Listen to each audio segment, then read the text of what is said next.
Okay guys, so pakita natin kasi may problema ata yung aircon ko dito ngayon. Pero chinek ko dito, yung temperature kasi medyo hindi siya gitna. Usually kapag okay lang yung radiator natin is nasa middle, pero tumataas to. Kita nyo tong indicator ng temperature gauge, umaakyat. So kapag umaakyat yung temperature gauge, ibig sabihin pwedeng may problema tayo sa fluid, yung coolant. So check natin ngayon. So gagawin ko, i-off ko yung aircon. Okay, pansin natin, no? Taas yung indicator dun sa hot instead na cold or medium, no?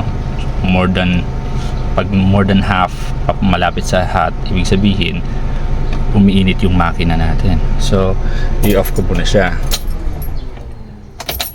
Okay, and then bubuksan natin yung hood. Okay, so dito meron tong hawakan sa ilalim. Yan. So pag inangat ko yan, dapat another kamay iaangat yun. So pause ko muna. Okay, so check natin bakit mainit yung temperature. Ayun, o, kita nyo, wala nang water. So kailangan natin tanggalin to. Pwede nyo refillan o kolekta or tanggalin, tapos balik na lang. Okay, so pwede nyo lagyan ng tubig lang to or mixture of water and coolant. So ito, may tubig na to sa loob, lalagyan ko ng coolant ng konti. Ayan, so lalagyan natin ang coolant. Okay, mix lang natin siya dyan.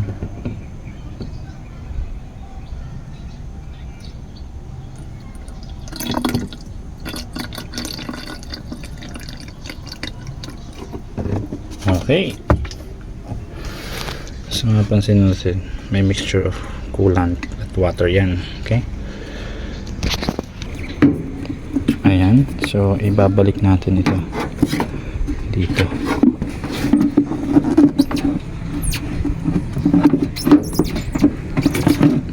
I-slide lang naman yan.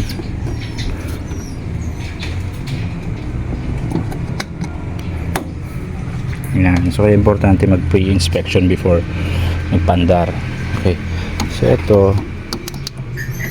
medyo mainit, lagyan ko ng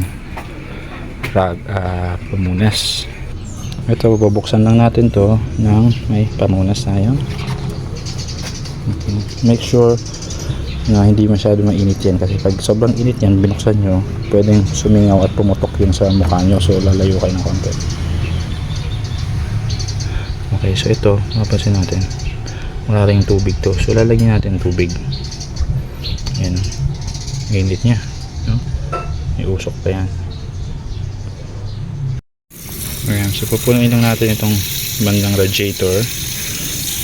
Pag nag-overflow na, pwede natin takpan.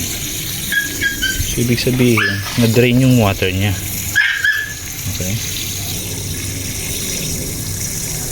pwede natin takpan.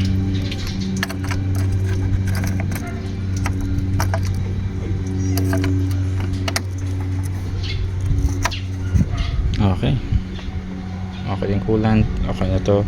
Okay, so ito, pagkatapos natin lagyan ng coolant at yung lagyan ng water sa radiator, susubukan natin mag-on ulit. So antayin nyo mawala yung airbag. Okay, mag-on ako ng aircon.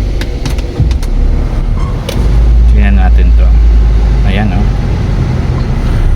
So obserba natin kapag yung temperature niya nasa middle or lower sa middle, ibig sabihin okay siya, hindi siya umakyat sa hot temperature.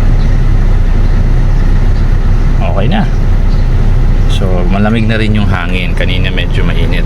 So kapag mainit yung aircon at nakataas to, ibig sabihin itong temperature gauge yung nakataas or nasa may hot, ibig sabihin kailangan mo ng fluid sa